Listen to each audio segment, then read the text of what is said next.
Club. Well, we are on project number 2. I have received the photo from the Dahlmans, and that was awesome. I know you all are busy doing schoolwork. Schoolwork always takes precedence. But when you get your photos for your memo books, please send them because I'd love to see them, and Glenda would like to put them on Facebook. So our second project is going to be face masks, and I don't have the example.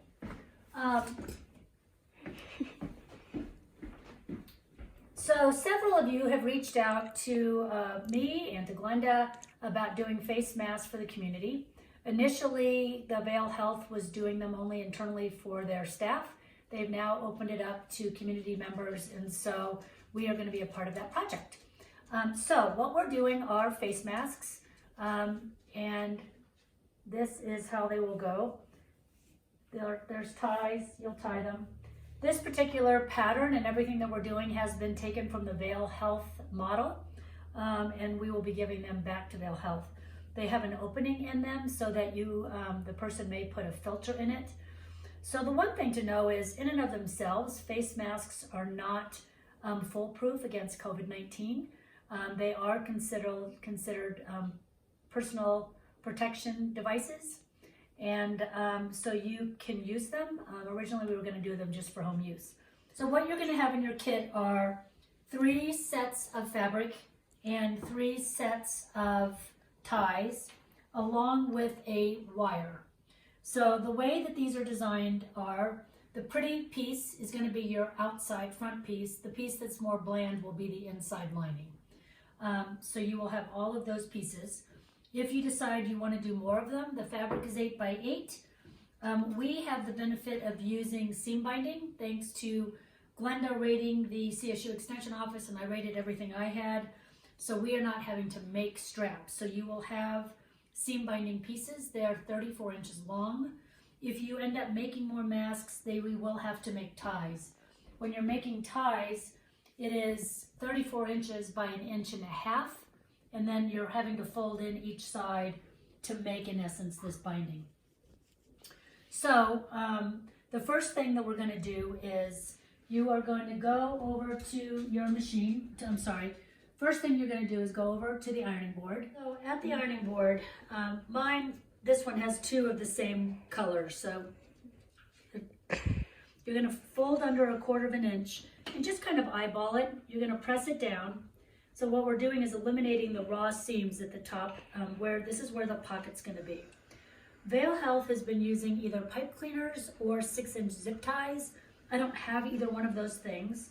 The other thing that was suggested was floral wire, and I do have floral wire. So you're going to place the wire on the fold, and in full disclosure, be careful. I just ran my hand against the wire part and it nicked me, so just be careful.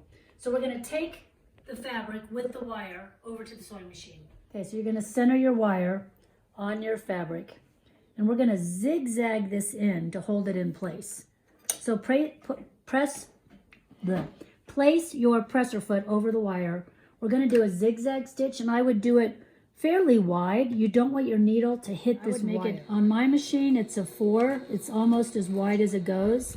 You're going to back stitch over that beginning of the wire, and then we're going to stitch this wire in, and you're just going to kind of have to maneuver it to make sure you've got it kind of straightened out and centered, making sure not to hit the wire with your needle.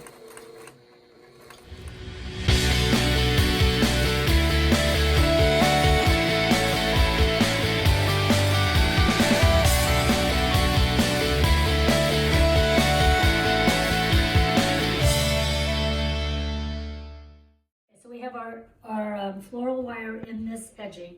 Now we're going to fold it under one more time just to make sure there's not a raw edge on these insides. We don't want frayed threads available, hanging out. Then on the one without the wire, you're going to do the same thing. You're just going to fold it under 1/4 inch. You're just going to enclose that casing. So now you have, and you can see this looks a little wobbly because of the wire, but that's fine.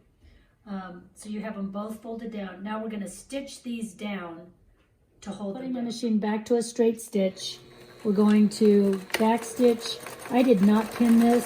If you press it well, I think you're okay. If you feel more comfortable using pins, do that.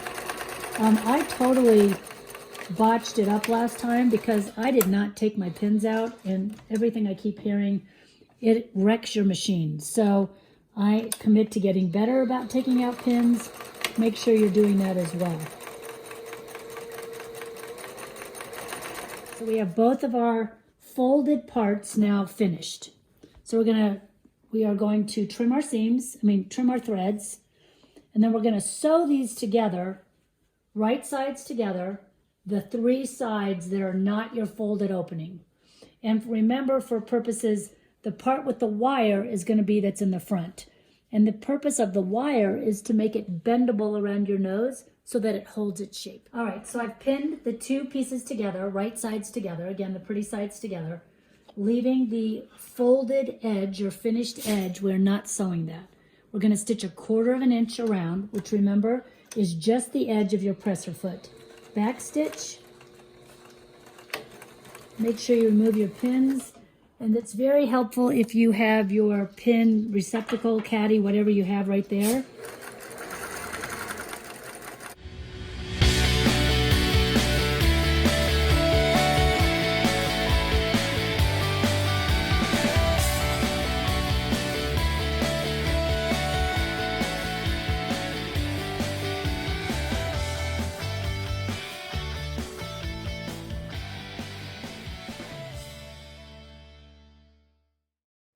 Once again, I want to say thank you to Cheyenne up on the kitchen stool as our videographer producer.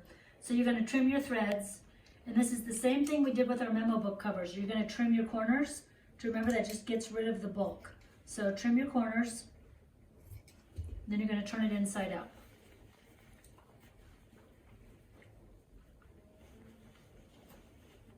Our mask inside out. We've pressed it. And you're going to be working with the top side, which is the side that the wire is in. So we're going to make 3 1/2-inch pleats. So this is what the pleats are going to look like.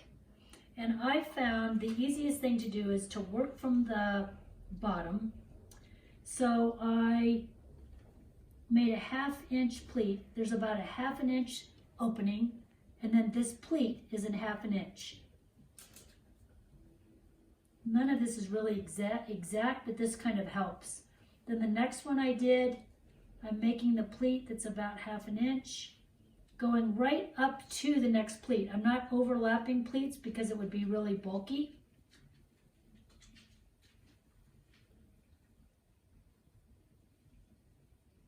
So I'm measuring this distance right here. So that's about 1/2 inch. I'm pinning that down. And the same thing at the bottom. So you're getting 3 1/2-inch pleats. Again, that's right about 1/2 inch. And then you have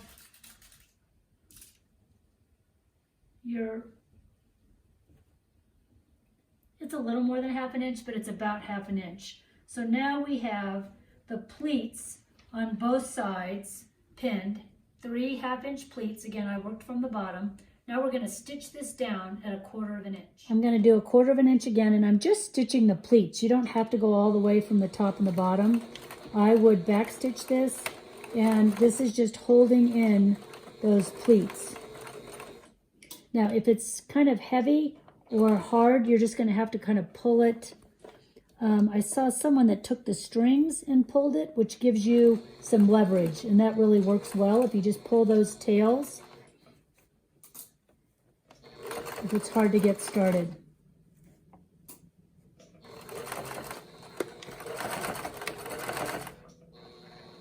We're going to do the same thing on the other side.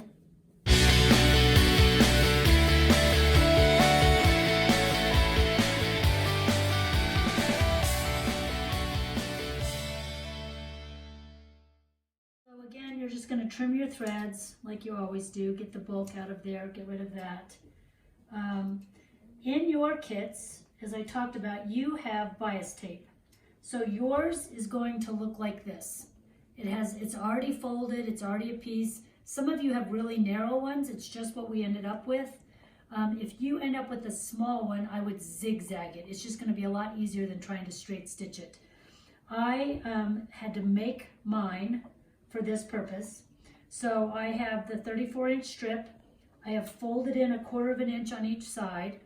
So the first thing that you do, whether you're seam binding or whether you're making your own, is you're going to take the end of your seam binding and you're going to pin it right sides together.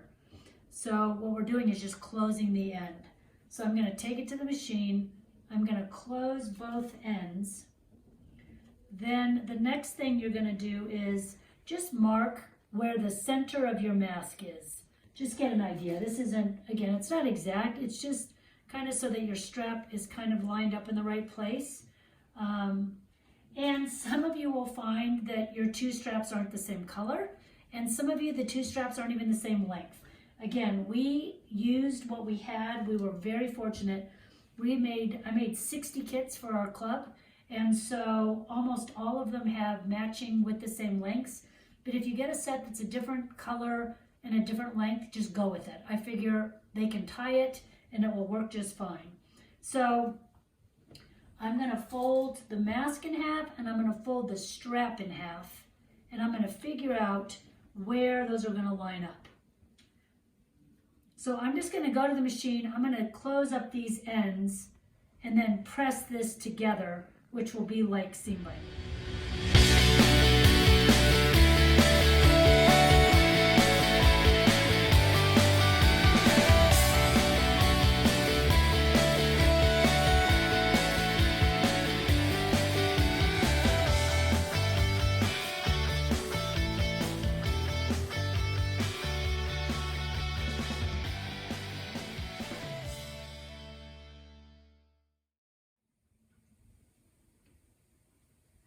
So I 1/4 inch stitched the end and I back stitched it.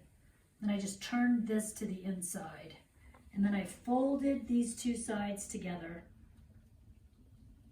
And I think Shana just videoed all that. And then you're just pressing all this down. So we now have, in essence, our seam binding. So the main purpose, well, the strap is twofold. One is to enclose the seams, and to make this attach so that you can actually tie it. So I'm just going to match the pin that was on the mask and the pin that was on the binding. And then we're going to pin this down. And the thing is, you really want to make sure that your mask is all the way in that binding, because you want it to be as secure as possible. So we're going to pin this, and you really have to pin this part. Again, I know a lot of you don't like pinning. There may be places that you don't have to pin. This one is not one of them. So pin this in.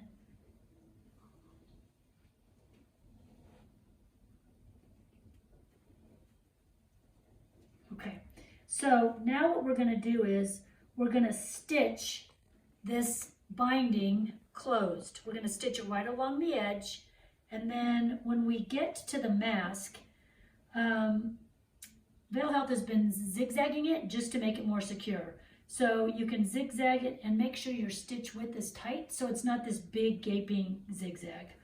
So we're going to do this. I'll show you this. Then you do the same thing on the other side, and then your mask is finished. Okay, you're going to edge stitch it right along the edge, making sure that you close in both pieces. So I would go in kind of along that same line. That should ensure that you get both of your pieces in. Okay, so when I get to the mask, I am going to back stitch at this opening right here just to make sure it stays put. Then I'm going to change to a zigzag, and I'm going to make the stitch width less. So see what I mean? That's a tight zigzag. It's not a really big zigzag.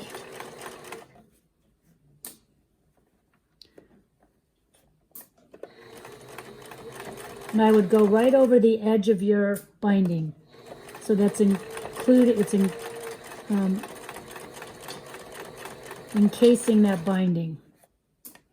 And the one thing this does is it makes sure that your back side is hit because you know you can't see it. So, and there's that bulk in the middle. So this just makes sure that you've actually caught your mask. Then you can go back to a straight stitch.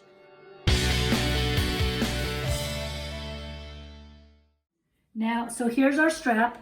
So this is where we zigzagged it, and we're sure, see we got both sides in. And see, actually I didn't catch it there. So I would make sure when you do this, if you didn't catch it, go back in and do it again, because it's really important that is held. Everything else is fine, but I would check your work and make sure there aren't any loose edges. So I am going to go back over and fix that part. So here's the strap on one side. Now we're going to do the same thing on the other. All right, so we have our completed mask. Here is the opening. And the reason we did the pleats is then when you open it up, it goes over your face. You can tie it in the back, tie it here, gives you coverage. Again, remember that these are not foolproof COVID-19. If you put a filter in it, it will help. The thing that is imperative is that if you use them, you wash them after every day that you use it. And the mixture that you want to wash, this is hand washing. It's a combination of hot water, bleach, and dish soap. You're going to do 2 cups of hot water, 1 teaspoon of bleach, and 1 drop of liquid dish soap. You're going to soak them for 10 minutes, rinse it, and then air dry it. I have heard you can steam dry it as well, so that's another way to do it. You know, if people are having to use them every day, clearly you probably, need to do it right when you get home from work. But I did find, this one I straight stitched, this one I zigzagged the entire thing. I think I would suggest using a zigzag. It's just going to help catch your edges better. You're not going to have to be so worried about, did I get both sides? So I think a better plan is going to be to zigzag your closed edge of your ties, and then you're going to do that, in addition to the mask. So you won't have to be changing your stitches. So here's our masks. Really excited and proud of our club that we can help our community this way. Again, would love pictures. If you get them, if you find that you can't do it, if you'll please get them back to me, and then we will proceed and try to get these to the Vail Health facility. I have contacted Vail Health. They do know that our club has 60 masks and that's what we're trying to contribute. If you can get them to me by early in the week, that would be great.